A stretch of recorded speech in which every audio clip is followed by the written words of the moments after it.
अभी थोड़े दिन पहले खबर आई थी कि हरदीप सिंह निज्जर को कनाडा में गोली मारकर खत्म कर दिया गया है। उसके बाद आज खबर आई है कि सुखदूल सिंह एलियास सुखा दुनके, उसको भी आज मार दिया गया है। पहले जो है जस्टिन ट्रूडो ने इल्जाम लगाया इंडिया के ऊपर कि रॉ का जो है उसमें इन्वॉल्वमेंट है और रॉ के किसी ऑफिसर ने इसको प्लान करके निज्जर को उड़ाया है। आज जो खबर आई है उसके लिए क्या कनाडा इंडिया को फिर से ब्लेम करेगा? क्या कनाडा रॉ को फिर से ब्लेम करेगा? ये क्या चीज है वहां पे? क्या गैंग वॉर है या कुछ और चीज है? और इसी में बात करने के लिए मैंने आज इनवाइट किया है सूद सर को। सूद सर नमस्कार, आपका बहुत बहुत स्वागत है। नमस्कार।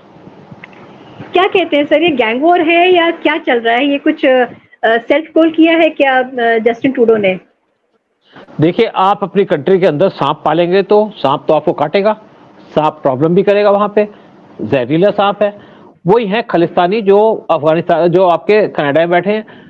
बाकी सब कंट्रियों ने खालिस्तानियों को कंट्रोल कर दिया है, चाहे यूएस हो, चाहे ऑस्ट्रेलिया हो, चाहे यूके हो।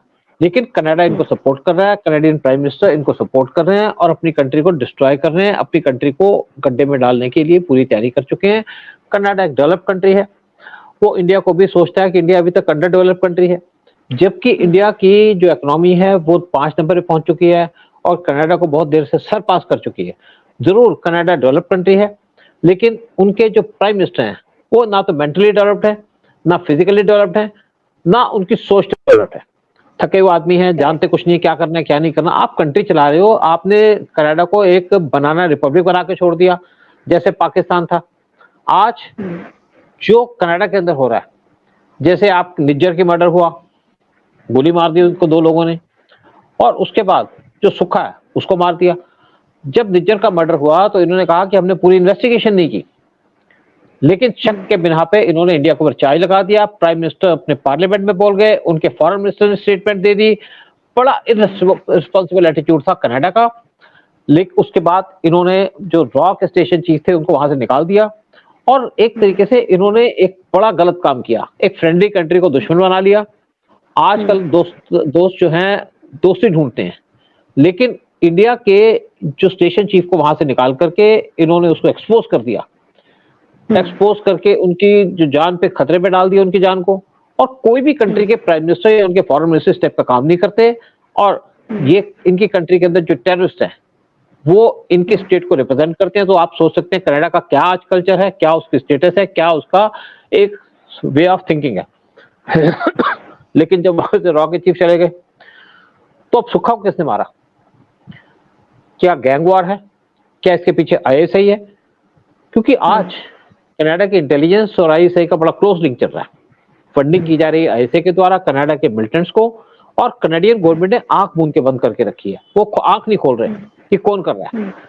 वो इंडिया को डिस्टेबलाइज करना चाहते हैं, इंडिया से चिढ़ते हैं, इंडिया से नफरत करते हैं कि इंडिया क्यों इतनी जल्दी डेवलप कर रहा है, क्यों इतनी जल्दी फास्ट इंडिया ग्रो कर रहा है, क्यों इंडिया के वर्ड में पूछ है, क्यों इंडिया को पूरा वर्ड पूछ रहा है, क्यों जो बाइडेन पीएम मोदी से गले मिलते हैं, क्यों फ्रांस के प्रेसिडेंट वो इंडिया के पीएम मोदी से मिलते हैं, क्यों ऋषि सुनक पीएम मोदी के गले रखते हैं, क्यों सऊदी अरबिया के जो क्राउन प्रिंस है वो पीएम मोदी के गले रखते हैं। लेकिन कोई भी नहीं पूछता आज कनाडा को। कनाडा आइसोलेटेड हो चुका है। कनाडा ज्वाइन करना चाहता था क्वाड, जिसके लिए इंडिया ने उसको मना कर दिया। कनाडा से चाइना नाराज है उनकी अपनी पॉलिसीज की वजह से, चाइना से सऊदी अरबिया नाराज है उनकी पॉलिसीज की वजह से। इंपॉर्टेंट कंट्रीज हैं। इंडिया के जरूर डिफरेंसेस चल रहे हैं चाइना के साथ, लेकिन हमारी ट्रेड भी चल रही है। हम एक दूसरे को गाली नहीं देते। लेकिन ये इमेच्योर पॉलिटिशियन ट्रूडो, जो एक डेवलप कंट्री के लीडर हैं, इमेच्योर तरीके से कंट्री को लीड कर रहे हैं। इनके क्रिटिसिज्म हो रहा है कंट्री के अंदर, इनका क्रिटिसिज्म हो रहा है कंट्री के बाहर। जो कोई एक कंट्री इनको सपोर्ट कर रही है या प्रेस कर रही है वो है पाकिस्तान। ये इशू उठाना चाहते थे G7 के अंदर, निज्जर के मर्डर का, टेररिस्ट के मर्डर का, लेकिन किसी ने इनको सपोर्ट नहीं किया। ये G20 के अंदर भी इशू को उठाना चाहते थे, लेकिन इंडिया ने इनके इशू को उठाने नहीं दिया। ना पीएम मोदी ने से बात की इस इशू के ऊपर। इनकी 1-to-1 मीटिंग होनी थी जिसके ऊपर पीएम मोदी ने मना कर दिया। साइड लाइन से इनके पास जरूर मीटिंग की गई, लेकिन उसके ऊपर इस इशू को उठाया नहीं गया। ना इंडिया ने डिस्कस किया, ना इंडिया ने कहा हम आपके साथ ये बात नहीं करना चाहते। तो जो इनको इंडिया के अंदर इंसल्ट मिली या इग्नोरेंस मिली, उसकी वजह से इंडिया से चिड़े हुए हैं। आज ही चिड़े हुए। 2018 में जब इंडिया आए थे तो ये टेररिस्टों से मिलना चाहते थे, जो सिख मिलिटेंट्स थे, जो कन्विक्टेड थे, और उस टाइम पे भी इनको इग्नोर किया गया।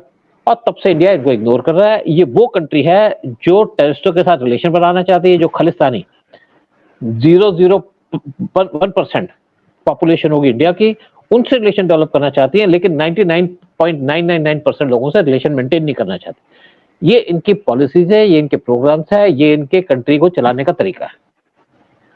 आज सर जिसको उड़ाया गया है सुक्खा को, उसके लिए बोला जा रहा है कि पंजाब पुलिस के जो एंटी गैंगस्टर टास्क फोर्स है, उसने जो है अपना पूरा का पूरा एक जो वो था कौन गोल्डी था, गोल्डी के लोगों को, गोल्डी बरार के जो जितने लोगों थे उनको को पकड़ने के लिए, एक नैब करने के लिए पूरा एक एक्शन लिया हुआ है। और इसके बारे में बोला जाता है सुखा के बारे में कि उसने बहुत झूठ बोल करके एंटर किया था कनाडा। तो उसका मकसद तो यही था ना कि खालिस्तानी। हाँ देखो, निजर भी ऐसे एंटर किया था, ये हाँ, सुखा भी इस तरीके से एंटर किया था। अब देखिए आज ये ब्लेम करते हैं पंजाब पुलिस को। क्या पंजाब पुलिस के कमांडोज गए हुए हैं अफगानिस्तान, जो आपके कनाडा के अंदर? क्या रॉ के कमांडोज बैठे हैं कनाडा के अंदर? आपकी इंटेलिजेंस एजेंसी क्या कर रही है?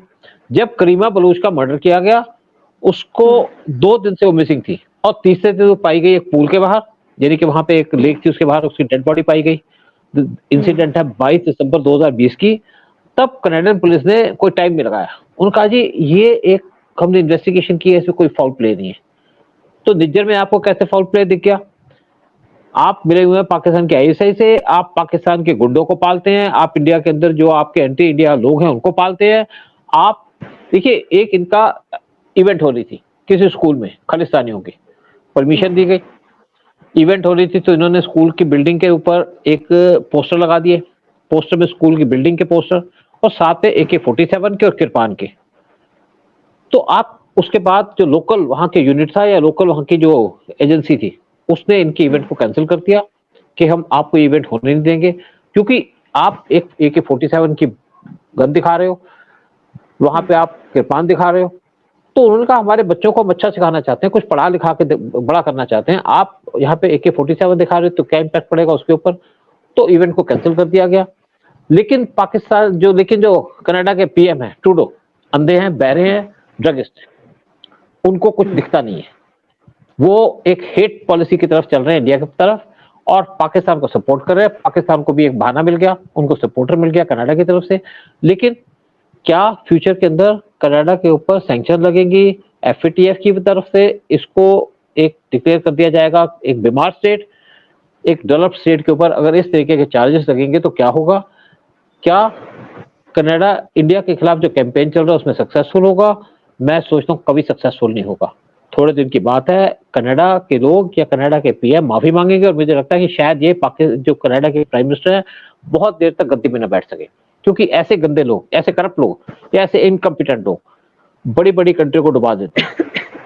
आज एक वीडियो मैंने देखा था सर, जिसमें कि मतलब मुझे देख के बहुत ताज्जुब हुआ कि कनाडा जैसा जो कंट्री है, इतनी डेवलप्ड कंट्री, इतनी ब्यूटीफुल कंट्री का क्या हाल कर दिया है खालिस्तानियों ने। एक पेड़ के नीचे बैठ करके, जो यहाँ पे इंडिया में कई जगह पे देखा होगा कि छोटे शहरों में नाई की दुकान खोल ली जाती है, पेड़ है, पेड़ के सामने शीशा लगा दी, एक कुर्सी लगा दी, और एक वहाँ पे नाऊ बैठ जाता है दाढ़ी बनाने के लिए और बाल काटने के लिए।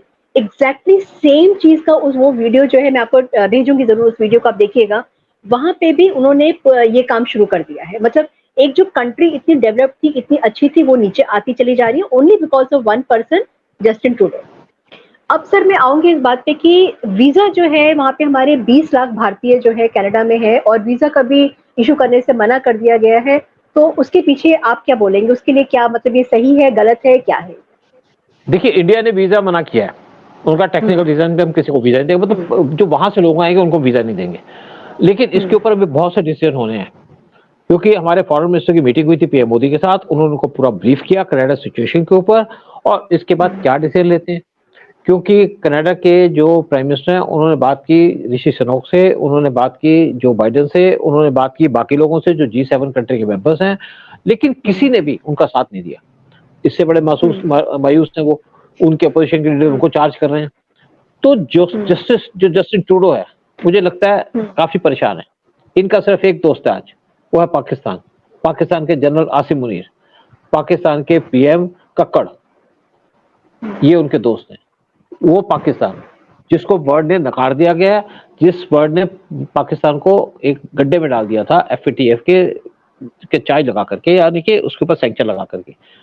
आज पाकिस्तान और कनाडा दोनों एक मंच पे खड़े हैं और सपोर्ट कर रहे हैं टेररिस्टों को, खालिस्तानियों को। और जो दूसरा खालिस्तानी मारा गया, इसके पीछे कौन है? क्या आईएसआई है या जस्टिन ट्रूडो है, इंडिया को बदनाम करने के लिए कि वहां से रॉ को तो आदमी रहा नहीं। अफगानिस्तान के अंदर जो कनाडा के अंदर जो रॉ का ऑफिसर था, उसको तो वहां निकाल दिया, बाहर निकाल दिया। अब कौन है, कौन मार रहा है इनको? क्या रॉ के लोग वहां बंदूक लेके घूम रहे हैं?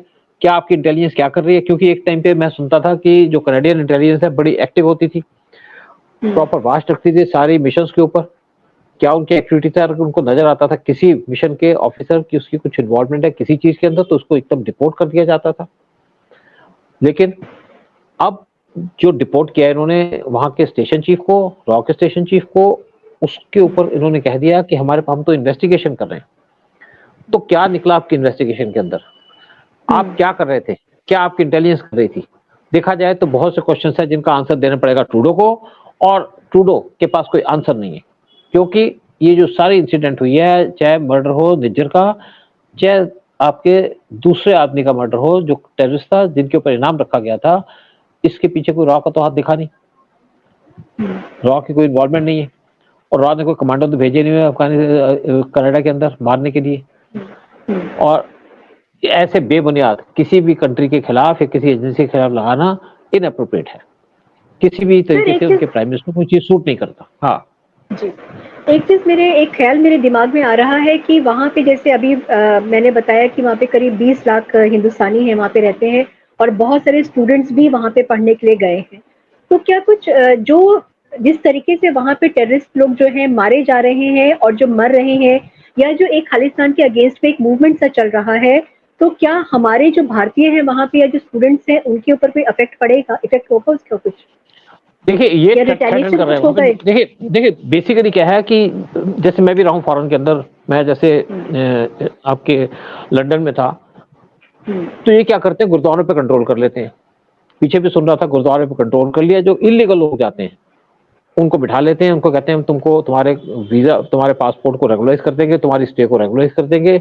और वो लोग वहां पे जो लड़कियां जाती हैं, या जो सेटल लड़कियां हैं, इंडियन लड़कियां हैं या सिख लड़कियां हैं या हिंदू लड़कियां हैं, उनसे कहते हैं कि आप हमसे शादी कर लो।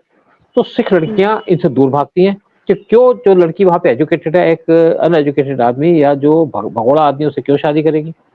तो कई बार ये कोशिश करते हैं कि कुछ लड़कियों को इस तरीके से एंट्रैप करके उनसे शादी कर दें ताकि उनकी स्टे लीगल हो जाए। और दूसरी तरफ ये बैठ करके वहां पे जो आम लोग हैं, जो स्कूल के चिल्ड्रन हैं, स्कूल में जो बैठे हैं, उनके ऊपर प्रेशर डालते हैं और उनको अपनी रैलीज में इन्वॉल्व करने की कोशिश करते हैं। जैसे मैं लंदन में था तो हम कई बार वीजा की सर्विस देने गए थे, क्योंकि ऐसा होता है कि कई कई स्टेट में जाते हैं वहां पे। तो मेरे को वहां पे कुछ लोग मिले, हम बैठे थे किसी रेस्टोरेंट के अंदर, तो उनको पता था कि हम एम्बेसी से आए हैं कुछ है। तो कहते कि सर हमारा पासपोर्ट को रेगुलराइज कर दो, हम इलीगल तरीके से आए थे।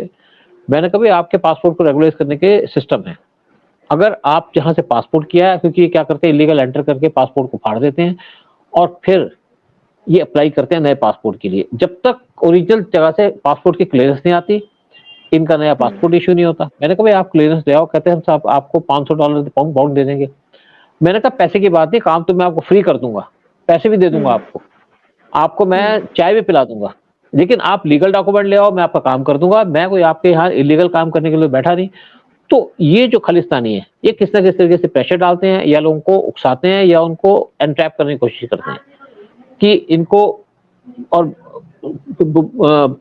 फुसला के इनको अपनी जो डिमॉन्स्ट्रेशन उसके अंदर लाते हैं। एक बार लंदन के अंदर डिमॉन्स्ट्रेशन हो रही थी, तो जिसकी ड्यूटी लगाई थी वो शायद गया नहीं वहां पे। तो मैं अपने बॉस से कहा, कहते भाई कैसे होगा? मैंने कहा ये आप मुझे दो, जबकि वहां पे हमारे वो कैमरास लगे हुए हैं, लेकिन वो पुलिस के कैमरास होते हैं। तो मैंने कहा सर मुझे वीडियो कैमरा दो। कहते भाई आपकी जान को खतरा। मैंने कहा सर खतरा क्या होता है जान को? गोली चलनी होगी जिसपे चलेगी, हम तो नहीं मरेंगे। मैंने उनकी वीडियो ली, जब पूरी वीडियो बना ली, मतलब आधा पौना घंटा डिमॉन्स्ट्रेशन करते रहे, हमने वीडियो बना ली। उसके बाद 3 दिन के बाद 5 सिख आए मेरे पास एम्बेसी के अंदर ढूंढते हुए। मुझे ऊपर से बुलाया, भी आप जहाँ आपने वीडियो बनाई, मुझे जब उनके पास गया ना, नाम तो पता लग जाता उनको। तो कहते आपने वीडियो बनाई? मैंने कहा हाँ। कहते क्यों बनाई? मैंने कहा तुम्हारे को हम दिल्ली भेज रहे हैं वीडियो, और तुम्हारी डिटेल इकट्ठी कर रहे हैं, तुम्हारे को ब्लैकलिस्ट करेंगे। तो पंजाबी में कहते हैं सर साढ़े ना कोई दुश्मनी है। मैं कहा दुश्मनी तुम्हारे साथ कुछ नहीं है, तुमने डेमोन्स्ट्रेशन किया। कहता जी हम क्या करें, हमारे को जबरदस्ती ले आते हैं, 20-20 डॉलर पाउंड देकर के ले आते हैं, हम आ गए, क्योंकि ज्यादातर हम इलीगल तरीके से। तो क्या करें? मैंने कहा आप बताओ। मैंने कहा दे दो, बताओ आपको कौन कौन से लोग आपको लेके आए। तो उन्हें पूरी लिस्ट दे दी। लेकिन उस टाइम पे क्या होता था कि हमारे जो एजेंसी थी उनकी बात इवन गवर्नमेंट नहीं सुनती थी। लेकिन आज वो सिचुएशन नहीं है, जो भी लोग इसमें इन्वॉल्व होंगे उनके खिलाफ एक्शन लिया जाएगा। हम इनको किसी तरीके से मारने को तैयार नहीं है, इनको मारेंगे अपने लोग। सांप को सांप ही मारता है, सांप का जहर सांप से खत्म होता है। इनकी ये जो लोग बैठे हैं खालिस्तानी, ये सारे ज्यादातर इसमें लोग जो बैठे हैं वो ड्रगिस्ट हैं। अब पाकिस्तान के ऐसे से पैसा लेते हैं, वो इंडिया के खिलाफ डिमॉन्स्ट्रेशन करते हैं, लेकिन खालिस्तान को मांगते हैं कि पाकिस्तान के अंदर हो, लाहौर मांगते हैं इनका पार्ट हो खालिस्तान का, लेकिन पाकिस्तान के साथ कुछ नहीं करते, क्योंकि पाकिस्तान तो वैसे ही एक टेररिस्ट स्टेट है, वो इनको उड़ा भी देगी। और लेकिन ये सोचते हैं कि इंडिया के खिलाफ डिमॉन्स्ट्रेशन करेंगे, पैसा कमाएंगे, मजे करेंगे और यहाँ पे शराब पिएंगे, ड्रग्स लेंगे। तो ये सारे के सारे ड्रगिस्ट हैं, लेकिन इनके मंसूबे किसी भी तरीके से सक्सेसफुल नहीं होंगे। पहले भी हुआ है बहुत बार, इन्होंने बहुत बार इनकी डिमॉन्स्ट्रेशन होती रहती थी, बहुत साल पहले भी खालिस्तानी की। लेकिन आज दोबारा इसलिए हो गई कि इनको तो पाकिस्तान सपोर्ट करता है, पाकिस्तान को डील कर ही रहे थे। फिर देखिए पाकिस्तान ने 2019 के अंदर करतारपुर कॉरिडोर स्टार्ट की थी, लेकिन अभी पाकिस्तान ने करतारपुर कॉरिडोर की मॉडिफिकेशन शुरू कर दी कुछ दिन पहले से, कि यहाँ पे पार्किंग बनाएंगे, यहाँ पे ये करेंगे, लोगों को इनवाइट करेंगे। तो पाकिस्तान इनके साथ इन्वॉल्व है, कनाडा के साथ। लेकिन कब तक चलेगा, कब तक क्या खैर बनाएंगे, चाहे कनाडा हो चाहे पाकिस्तान की आईएसआई हो। इंडिया इन सबको डील करने के लिए कॉम्पिटेंट है, इनसे डील कर सकता है, इनको इनकी औकात बता सकता है, और बताई जाएगी बहुत जल्दी, आप देखिएगा। वैसे भी हमने इनको बहुत सी औकात दिखा दी है। जस्टिन ट्रूडो को जिस तरीके से इंडिया ने इंसल्ट किया इंडिया के अंदर, जिस तरीके से उसको डील किया है, जिस तरीके से इनको थप्पड़ मारे हैं बार बार, जिसकी इन्होंने उम्मीद नहीं की थी, और भी पड़ेंगे, क्योंकि जिन लोगों को बेइज्जती कराने की आदत है। हाँ, पाकिस्तान ने अपनी कंट्री को बर्बाद कर दिया और कश्मीर का राग गाते गाते वो आसमान से फर्श पे आ गए हैं। और अब उसकी नजर जो है कनाडा को बर्बाद करने की है, और खालिस्तानी जो वहां पे हैं उनकी नजर भी भारत पर है खालिस्तान बनाने की। तो मुझे लगता है कि चोर चोर मौसेरे भाई अभी लोग मिल गए हैं। इन लोगों का एक अपना एजेंडा है कि इंडिया को किसी तरीके से डिस्टेबलाइज करो, और उसको डिस्टेबलाइज करने के चक्कर में खुद जा रहे हैं, डिस्टेबलाइज हो रहे हैं। नंदिता, हमें कोई प्रॉब्लम नहीं है खालिस्तान बनाने में, बनाइए जहां रह रहे हो, कनाडा में बनाओ, पाकिस्तान में बनाओ, क्या लेना। मैं कहती हूँ खालिस्तान मतलब वहाँ पे खाली स्थान है, खाली स्थान है वहाँ पे, तो वहीं बनाइए खालिस्तान आप। मतलब मैं तो कहती हूँ खालिस्तान का नाम आप कहते हैं खाली स्थान, मतलब वेकेंट लैंड, तो वहां है, आप कनाडा में बनाइए। आप हमको इंडिया में हमारे पंजाब को क्यों डिस्टर्ब आप करना चाहते हैं? और पंजाब में भी बहुत कुछ डिस्टर्बेंस तो हो ही रहे हैं, जो गाहे बगाहे सामने आ ही जाते हैं।